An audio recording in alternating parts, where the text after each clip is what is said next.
Welcome to our new series, the 200 Movie Challenge. Our goal this year is to watch 200 movies that we haven't seen yet. If you want to listen to the full podcast where this clip is from, the link will be in the description.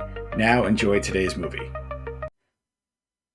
Welcome to the 200 Movie Challenge, where our goal is to watch 200 new movies that we haven't seen this year. We are on episode 11, and we got just three movies to talk about this week, but it's definitely going to be an interesting three to talk about, Soto, because the one that you saw, I actually watched last year as well, and I got some words for that. So, Oh, okay. but before we get into it, every month or so, I kind of just look at my list and I just wonder, like, am I make, like, I wonder if I made the right choice, if something was too high, too low. And as I talk things out, I rethink it. And I did make a couple quick changes, nothing well, kind of major. I mean, so I had Air at number two. Now, I do love Air. I love Michael Jordan and I love this story. But I was looking at some of the Great. other movies. There's actually a comment. Someone's like, I'm not even a basketball fan, and they loved Air because of the story of Nike. Because that's the big thing. It's really how Nike just became this It's global it's a phenomenon. great it's a great business story, and Correct. it's also like a lucky thing. I was just talking about this with my buddy, and he had said he'd watched it as well, and it's an amazing stroke of luck, and the fact that you mentioned that Michael Jordan is still making what $400 million a year Last year he made for this 400 deal. million. Yeah, but Yeah, and Nike's it's making like like just based on 1.6 billion. So, well, it's not even about like Jordans anymore. Like, it's not even about like Michael Jordan being the brand. Like when I worked with kids at my last place where I worked at a dispensary, and everyone's wearing Jordans and their Jordans are matching their like shirts and their fit is all about Jordans. Like it's still real hot right now. And so I probably might check out this movie at some point this year for sure. oh no, I people should definitely see this movie, and I did have to drop it a few though, because thing again, I go back to my enjoyment, and it's actually a movie I probably would watch again if it was on. But I was just looking at some of the ones in between. I'm like, I just enjoyed them so much more. So I actually moved Air from like two to six. So it's under Clerks 3, Mhm. above Uncharted. Not a big drop, but I'm like, there was just, like you said, the honeymoon feel to it. And then I was kind of looking at the I middle of know the that. list, and I had like a Fair to Remember, which is an oldie, but it was actually decent. But then I'm looking at like Scream 6 and Terrifier 2, and I'm just like, God, those two movies just did things differently. So I moved an Affair to Remember down a couple spots. I actually put Affair to Remember down below Terrifier 2. And then above. So, Who would have thought? Who would have thought? well, it was just more to drop because I'm like, again, I'm not going to go seeking this movie. It was good for what it was. And I think I Yeah, said in the review that a lot of romance movies get their tropes from this film. And it sure. is wholesome because again it's 50s, so it's a little bit different. But I'm not going back to watch it. But it still was good. I'm glad I watched that one. But it's not going to be as memorable as some of the Terrifier 2 scenes or even Scream 6. I know they're on their sixth, movie, but again, they've done things differently. So anyhow, Jesus. I kind of moving things around, and again, I feel Okay. like I'm happy. I don't see anything else. But Soto, let's just get right into it.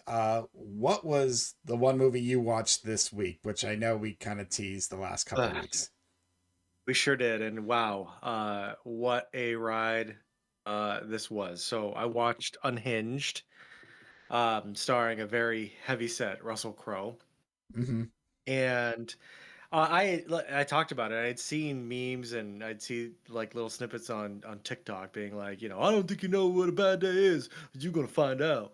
And I was like, what fucking movie is this? And I saw it, pop up on Netflix, and we talked about it, and it was a nice 90-minute movie, and I was like, okay, this is what's up. So I popped it in, and I'm gonna tell you right now, dude.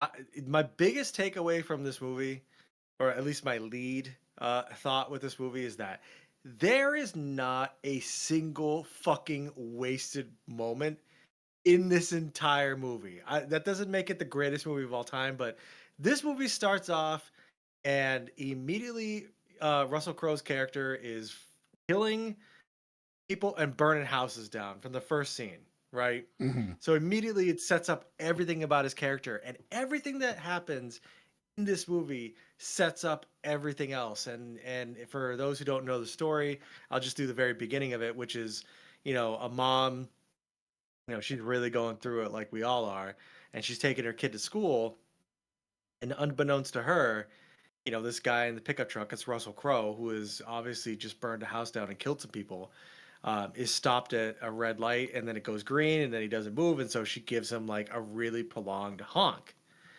and then just kind of goes around him, and we all do it. Uh, and then they get stuck in traffic, and he's kind of just like, hey, the kid rolls down his window, and he can't roll back up, but it allows Russell Crowe and the woman to have a conversation, and he's pretty much just like, hey, have you ever heard of a courtesy beep? It's just like a little beep right now. That's all you had to do. Like, and so if you just apologize, we're gonna be straight. That's it. And so the kid is like, Mom, just apologize, and she, in her stubborn way, does not. And Russell Crowe takes that personally, Very and personally. he very personally, he spends the rest of this very tightly written movie, uh, terrifying the shit out of this woman and her family. And it goes in all sorts of crazy ways. It gets uber violent. He is horrifying in this movie. Um, I don't know if he put on this weight for the role, but he was like the largest I've ever seen him in a movie. But he was huge, and he was scary and very physical, and just everything about him was like menacing. And this movie was absolutely fucking wild. It was And insane. it came in tight at 90, and again, there was never a moment in this film where I was like, this is dragging. I was always in suspense, wondering what the fuck the next thing was going to be. I was just in it for the ride, no pun intended, and I was surprised at how much I enjoyed it. And when the end credits came up and Don't Fear the Reaper cover came on, I was like, this is fucking perfect.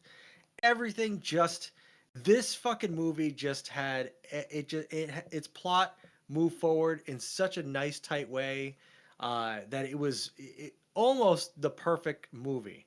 And just the way that it set everything up. I mean, sure, there were some kind of corny things. I don't know much about Fortnite, and apparently the Fortnite strategy is what ends up, being important at the end of the movie. I've never played a single fucking match of Fortnite, I don't and know I'm if that proud of that. strategy is legit, to be honest with you, or just like it is what it is. But I They can't. just I don't fucking know. I was like the mom. I was like, Fortnite, yeah, cool. Like that's that game where like you can make all these characters from other games do these really dumbass dances and shit, and you have to build stuff. Whatever. I have zero interest in Fortnite.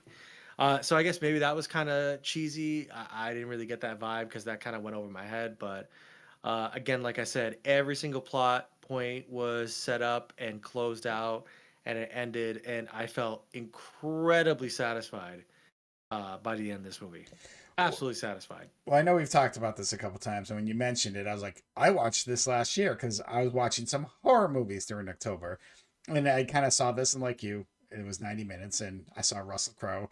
Yes, a very big Russell Crowe, which surprised me. So I don't know if he did it for this movie. I don't know, but either way, it Either goes from way, point A to point. It goes to the next point so quickly that you don't yeah, have time to think. Where you're right, he's not just menacing her family, her friends, just the strangers that are trying to help her. Like there's just yeah, insanity that's going on, and you don't think something will go there, and then when it does, and you're seeing just the most horrific, crashes and things happening, you're just like, God damn! I told you I was in for the ride, and I liked it for what it was. It was just pure mhm. entertainment. It did what it needed to do. I think when we were doing like the Olympic scores, I think I told you I gave it a 7.2, and that might have been underselling it, but I was just trying to rank it with other things that I had there. But it's still a Mhm. good, solid movie. I enjoyed it, but This is a solid fucking movie. I don't know if I'll rewatch it. I don't know if it's got that kind of a thing. I'm not sure. But as a one-time experience of watching it, uh, it was such a fucking wild ride. And I remember texting you afterwards, being like, "Jesus Christ, this movie was fucking crazy." It was like that girl that we used to work with at Blockbuster is like, "Have you seen that movie, The Crazies? It's crazy." Remember she was missing her two front teeth. You remember that? Remember that chick? Not really, but in this town, there's a lot of people missing teeth. She was So like, "Have you seen that movie, The Crazies? It's crazy." She used to work with me on Sundays. You scheduled her for me on Sundays, and it was right. It was during that time where you were trying to not schedule me to work with my future wife. So I was working you with know what? this. I don't know why I was thinking a different blockbuster. Now I got you. You know what I'm talking about. So, but yeah, in honor of that blockbuster CSR, this movie was absolutely crazy. And I'll tell you right now, because you're wondering, What number? where does this rank? Where does the rank? Where do I? That's all we're doing in our ranks. Because you have, let's see, before 22, this is your 23rd movie. So where in your list does this rank? This movie, I'm pretty confident about this. I don't think it's going to change. It's number one. I'm just kidding. I'm just kidding. I'm Oh. kidding. I'm kidding. Sorry, I had to. It's If it not was number early one. on, I could believe number one, but seeing like your top couple, then it's I, without going further down, I'm like, there's no way it can beat the top two. This movie is better than Lawrence of Arabia. No, this movie is actually going to be below Fall Guy and above Paddington. This is going to be my number 12 movie of the year. Not a bad spot to go. I mean, if you Yeah, really think that about again, it, it's right middle of the road. yeah, it's middle of the road. Again, it just because it was tight doesn't mean it was spectacular. I do want to recognize the fact that it got in and got out because you know how I feel about my time. Mm-hmm. And I did love Russell Crowe's performance, but this was by no means a mind fucking blowing movie. It was a very good thriller. And again, I put it above things like Paddington and Don't Look Up because while those, pretty good movies, this movie was good and it respected my time. I'm not saying that Paddington disrespected my time, but I just say I'm not going to put Paddington above Unhinged. So this is going to go below Fall Guy, and this will be number 12 for me this year. Middle of the pack.